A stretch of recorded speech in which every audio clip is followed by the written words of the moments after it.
جب تمہارا قادر، جب تمہارا قادر مطلق خدا ہو جائے گا۔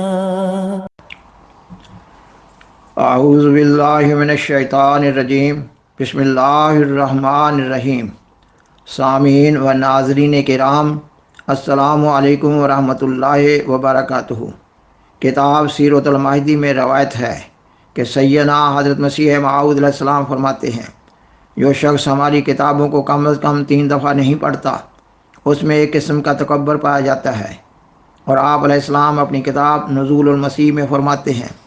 وہ جو خدا کے مامور اور مرسل کی باتوں کو غور سے نہیں سنتا اور اس کی تحریروں کو غور سے نہیں پڑھتا، اس نے بھی تکبر سے حصہ لیا ہے۔ سو کوشش کرو کہ کوئی ایسا تکبر کا تم میں نہ ہو تاکہ ہلاک نہ ہو جاؤ اور تم اپنے اہل و عیال سمیت نجات پاؤ۔ سیدنا حضرت مسیح موعود علیہ السلام کے ملفوظات جلد 4 میں ہے۔ آپ علیہ السلام فرماتے ہیں، سب دوستوں کے واسطے ضروری ہے کہ ہماری کتب کم از کم 1 دفعہ ضرور پڑھ لیا کریں، کیونکہ علم ایک طاقت ہے اور طاقت سے شجاعت پیدا ہوتی ہے۔ سامعین و ناظرین کرام، خاکسار سیدنا حضرت مسیح موعود علیہ السلام کی عربی کتاب نور الحق حصہ اول کا اردو ترجمہ پیش کر رہا ہے۔ یہ وہ کتاب ہے جو آپ علیہ السلام نے اسلام سے مرتد ہونے والے مسلمان مولویوں کو مخاطب کرتے ہوئے لکھی۔ یہ وہ مولوی تھے جو قرآن مجید کی فصاحت و بلاغت پر اعتراض کیا کرتے تھے اور نبیوں کے سردار سیدنا حضرت محمد رسول اللہ صلی اللہ علیہ وآلہ وسلم کو گالیاں دیا کرتے تھے۔ آپ علیہ السلام نے ایسے مرتد مولویوں کو چیلنج دیا کہ اگر وہ عالم ہیں تو آپ علیہ السلام کی اس عربی کتاب کے بالمقابل عربی زبان میں کوئی کتاب لے آویں، مگر وہ عاجز آ گئے۔ سامعین و ناظرین کرام، سیدنا حضرت مسیح موعود علیہ السلام کی تحریرات و مکتوبات اور ملفوظات انتہائی گہرے حقائق و دقائق، لطائف و عجائبات اور رموز و اسرار پر مشتمل ہیں۔ آپ علیہ السلام کے فرمودات کے بارے میں ایک امر بطور خاص یاد رکھنے کی ضرورت ہے کہ آپ علیہ السلام ایک طرف تو حکومت برطانیہ کے اوصاف، مذہبی آزادی، عدل و انصاف اور رفاہ عامہ کے کاموں کی بنا پر حکومت کی تعریف کرتے ہیں، تو دوسری طرف آپ علیہ السلام مذہب عیسائیت کی غلطیاں نکالتے ہیں اور ان لوگوں کو دعوت اسلام دیتے ہیں۔ سامعین و ناظرین کرام، پروگرام کو آگے بڑھانے سے قبل خاکسار درخواست کرتا ہے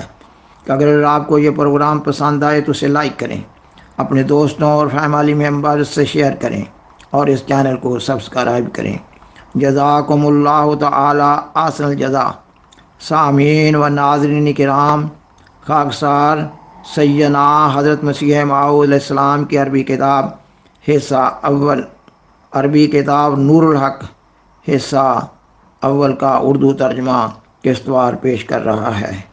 گزشتہ سے پیوستہ آپ علیہ السلام فرماتے ہیں، اور وہ لوگ جو ہم سے عداوت رکھتے ہیں وہ حق کو قبول نہیں کرتے، باوجود ہی کہ کچھ اس میں دقت نہیں، بلکہ وہ اپنے دلوں میں خود جانتے ہیں کہ وہ صریح اور صاف حق ہے، اور جب ان کو کہا جائے کہ حق تو کھل گیا، اب تم اس کو قبول کرو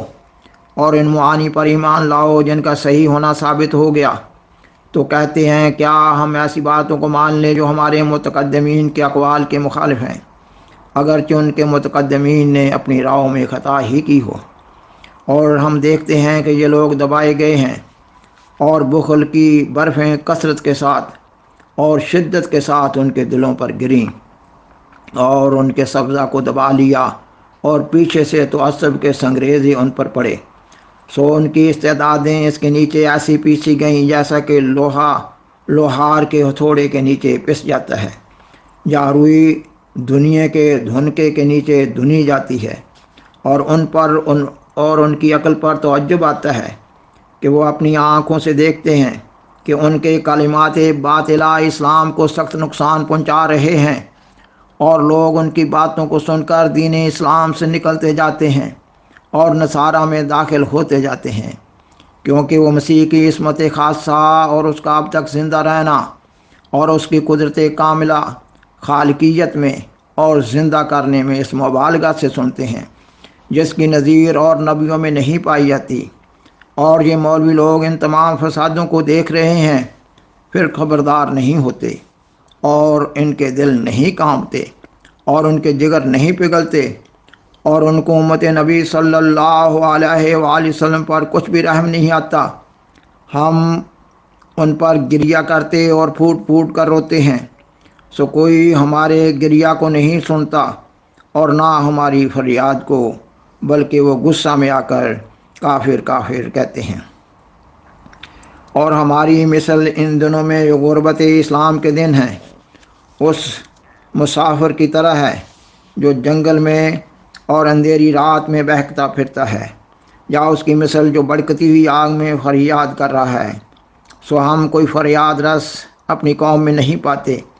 مگر وہی ایک جو رب العالمین ہے، اور ہم ان لوگوں سے نہایت درجہ نا امید ہو گئے، گویا ہم نے ان کو ان کی قبروں میں دفن کر دیا۔ ہم نے بہت کہا مگر انہوں نے نہیں سنا، ہم نے خوف دلانے کے لیے جگایا پر وہ نہ اٹھے، ہم کئی مرتبہ جھکے پر وہ نہ جھکے، آخر ہم نے کہا دور ہو جاؤ، دفع ہو جاؤ، خدا کو تمہاری کچھ بھی پرواہ نہیں۔ اور وہ ایسی قوم لے آئے گا جو اس کے دین کے مددگار ہوں گے اور صادقوں سے پیار کریں گے۔ اب حاصل کلام یہ ہے کہ جب میں نے یہ بیماریاں اور یہ ظاہریں اس ملک کے اکثر مولویوں میں دیکھیں جو ان کی رگوں میں رچ چکی تھیں، اور میں نے ان کو اللہ کی کتاب اور اس کے رسول سے لاپرواہ پایا، بلکہ میں نے دیکھا کہ وہ تو اور ہی بانسلی بجا رہے ہیں، اور ہر ایک بانسلی بجانے والا اپنے خیالات باطلہ کے طرز پر بجانے میں مشغول ہے، اور ہر ایک شخص اپنے نفسانی آلات سرود لیے بیٹھا ہے اور ان سے خوش ہے، نہ توبہ کرتے اور نہ پچھتاتے ہیں، بلکہ میں دیکھتا ہوں کہ وہ اپنے خیالات باطلہ پر اصرار کرتے اور ناز کرتے ہیں اور خوشی سے تالیاں بجاتے ہیں اور بڑی دلیری سے مومنوں کو کافر ٹھہرا رہے ہیں، گویا ان کو خدا تعالیٰ کے مواخذہ سے بکلی امن ہے اور اس کے محاسبہ سے بے غم ہیں۔ گویا خدا ان سے سوال نہیں کرے گا اور نہیں کہے گا کہ تم کیوں ایسی بات کے پیچھے پڑے جس کا تمہیں قطعی اور یقینی علم نہیں تھا، اور ان کے دلی ارادے ان پر ظاہر نہیں کرے گا، ہرگز نہیں، بلکہ ان سے بات پرس ہوگی۔ اور میں نے دیکھا کہ فتنے ان کی ذات تک محدود نہیں رہے، بلکہ عوام الناس ان کی سیٹی پر جمع ہو گئے ہیں اور ان کی خشک اور ملمہ باتوں پر فریفتہ ہو گئے۔ سو عام لوگوں کا غصہ ہم پر بڑھکا اور ان کا خون بباعث افتراء پردازوں کی انگیخت کے جوش میں آیا، اور ان کو سمجھ لیا کہ یہ لوگ صاحب علم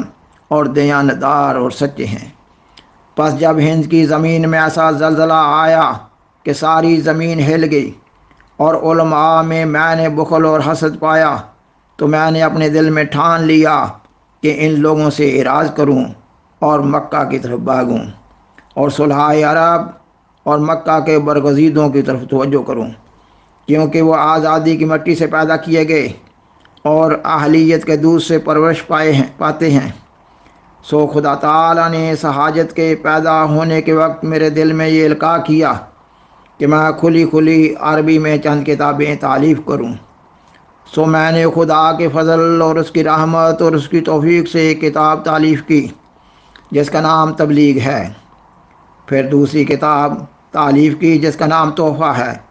پھر تیسری کتاب تالیف کی جس کا نام کرامت الصادقین ہے،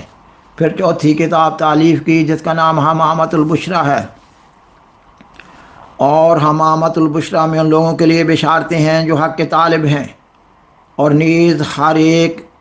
اس امر کی تفصیل ہے جس کو ہم پہلی کتابوں میں بیان کر چکے ہیں، اور جو کچھ پہلی کتابوں سے متفرق طور پر فوائد علمیہ کی بارش ہوتی ہے۔ یہ کتاب حمامت البشریٰ بھوکوں کے لیے ایک ہی جگہ پر پیش کر دیتی ہے، اور اس کی نسبت دوسری کتابوں کی طرف ایسی ہے جیسی درخت کی اپنے بیج کی طرف۔ اور خدا کی حمد اور شکر ہے کہ یہ کتاب مبسوط اور مبارک ہے، اور قیمت کے بارے میں حال یہ ہے کہ یہ کتابیں ملک حجاز اور بلاد شام اور عراق اور مصریوں اور افریقیوں کے لیے تو مفت بطور ہدیہ ہیں، اور ایسا ہی اس کے لیے بھی جو عالم اور منصف مزاج اور تہی دست ہو، اور دوسروں کو قیمت سے ملیں گی۔ سو اگر وہ خریدنا چاہیں تو لازم ہے کہ حمامۃ البشریٰ کی 1 روپیہ قیمت بھیجیں، ایسا ہی 1 روپیہ کرامۃ الصادقین کے لیے، اور 8 آنا تبلیغ کی قیمت اور 2 آنا تحفہ کی، اگر خریداری کا ارادہ ہو۔ اور ہم نے 1 آنا تحفہ کی قیمت سے بپا سے خاطر شائقان کم کر دیا ہے۔ اور میں نے ان کتابوں کو صرف زمین عرب کے جگر گوشوں کے لیے تالیف کیا ہے، اور میری بڑی مراد یہی تھی کہ ان مقدس جگہوں اور مبارک شہروں میں میری کتابیں شائع ہو جائیں۔ پس میں نے دیکھا کہ کتابوں میں ان ملکوں میں شائع ہونا ایک ایسے نیک انسان کے وجود کی فرح ہے جو شائع کرنے والا ہو، اور میں نے یقین کیا کہ میری کتابوں کا صلحۂ عرب میں شائع ہونا ایک امر محال ہے، بجوز صورت کے کہ خدا تعالیٰ اپنی طرف سے میرے لیے ان میں سے اور ان کے بھائیوں میں سے کوئی مدد دینے والا مقرر کرے۔ سو میں تضرع کے ہاتھ اٹھاتا اور دعائیں عاجزی سے کرتا تھا کہ یہ آرزو اور مراد میرے لیے حاصل اور متحقق ہو،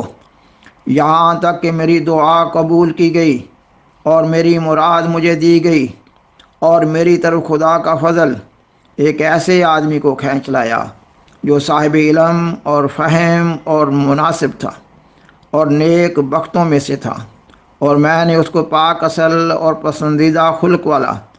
اور پاک فطرت والا اور دانا اور پرہیزگار پایا۔ سو میں اس کی ملاقات سے جو میری عین مراد تھی خوش ہوا، اور اپنی دعا کا پہلا پھل میں نے اس کو خیال کیا، اور آنے والی خیر اور بچانے والے فضل کے لیے میں نے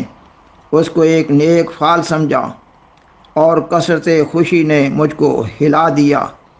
اور اس دن میں ان لوگوں میں سے ہو گیا جو خوش ہوتے ہیں۔ سو میں نے اپنے نفس کو اس وقت مبارکباد دی اور خدا کا شکر کیا، اور کہا کہ اے تمام جہانوں کے خدا، تیرا شکر ہے۔ وآخر دعوانا ان الحمد للہ رب العالمین۔ شکریہ۔